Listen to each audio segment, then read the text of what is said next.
Hi everyone, this is Dr. Menije. Today, let's talk about your morning routine. Now, I don't want you to get scared or stop watching this video, but I know a lot of things go wrong with our morning routine, and I think it's time to talk about it. Here's a typical morning. You hear the sound of your alarm. It fills up the room. It's super loud. And then you feel the weight of your blanket, comfort of your bed, and you think, hey, I can sleep a couple more minutes. So you hit the snooze button. Those few minutes though turn into 30 minutes, 45 minutes, and then the reality kicks in. Now you are behind in schedule. So you rush out of bed, you run around, you're trying to get your kids ready, you're trying to get yourself ready. If you have a pet, you're trying to feed them. So the morning is like you're doing so many things all at once. At the time of this filming, we're still in quarantine, so most of us are not commuting to work. But that doesn't mean our mornings are any calmer. Now we're parenting, homeschooling, and working from home all at the same time. So the mornings are feeling still quite out of place. And here's the problem with such chaotic mornings. The things you need to do during the day is inevitably going to bring some stress. You're going to feel a bit exhausted no matter how great your day goes. And when our morning starts in such a bad note, we're actually less likely to be patient, resilient, and strong for the day. I also want to be honest about something. I've never been a morning person all my life. Until recently, last few years, I had to learn to make some changes in my life. And that's because I have a daughter now.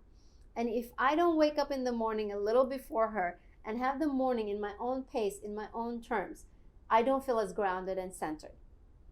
So here's the first thing we need to do when talking about your morning schedule, is the timing. I do recommend you wake up 1 hour before anybody else in the house that needs your attention. Or wake up 1 hour before you need to go to work. Like I said, at the time of this filming, we're at home, we are in quarantine, so that means wake up at least an hour, hour and a half before you need to log into your computer. And if this is a time where you need to commute, be mindful. Don't just roll out of bed and go in front of your desk with your pajamas. So what do you do during that hour? The very first thing important to do is no phones, no electronics. I know we're so guilty to look at our phone the first thing in the morning and literally last thing in the day. What I personally do is I have an iPhone, and there's a setting where it allows me to set up a time where my applications, my notifications are not active until certain time, which is 7 a.m. for me. So I try to wake up around 6, and my phone, these apps are active by 7 a.m. My daughter wakes up typically by 7 to 7:30 every morning. So again, no phone, no electronics during that 1 hour. So the next thing is, I do recommend that you make sure to drink some water before you have your morning coffee or tea. As you know, we wake up a bit more dehydrated than we went to bed. So it's really important that the first thing we try to drink is actually a glass of water. I also encourage you during that 1 hour to spend some time washing your face and changing your clothes. Again, if you've been home for a while, it may be a second nature to stay in our pajamas all day. And that might have been okay initially, but I think it's important for us to get to the routine of going through some of our regular routines as if we're leaving the house. And for me, washing my face and changing my clothes is another way of me taking care of my body. I do believe a lot on mind and body connection, so I think taking care of my body can help me feel more centered and more ready for the day. The next thing I want you to do is I would like you to do some things that are inspirational. At this point, you already had your glass of water, you already washed your face, you have some change in clothes, so you have your cup of tea or cup of coffee. So I do want you to do something inspirational. I use the 5-minute journal. That's one of my favorite things, and there's a phone app if you wanted to use it. And it allows me to answer some questions in the morning and answer some questions in the evening.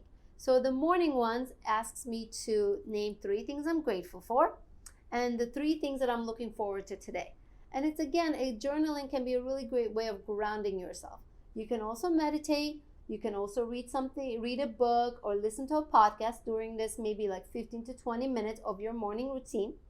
I know some people also like to exercise.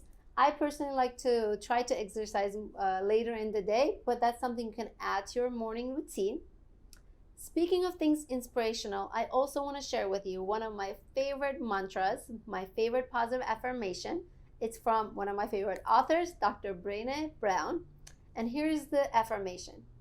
No matter what gets done and no matter what is left undone, I am enough. That's one of the most important things I need to remind myself in the morning so that I am not feeling rushed and feeling the pressure to meet the needs of everything that comes up in my day. So I do want you to think of things that are inspirational to add to your morning routine. The last thing I want you to do is start with playing around with things. I also want you to maybe start small steps. If you need to maybe start with 20 minutes, then up to 40 minutes, that might be a good start. In the next episode, I'll be talking with you some of the things you can do for your evening routine. But until then, make sure to share with me under comments some of your morning routine activities, any challenges you are having. If you haven't, make sure to subscribe to my channel so you'll be notified of my latest episodes. And I would love to connect with you on Facebook or Instagram. And I'll see you in the next episode.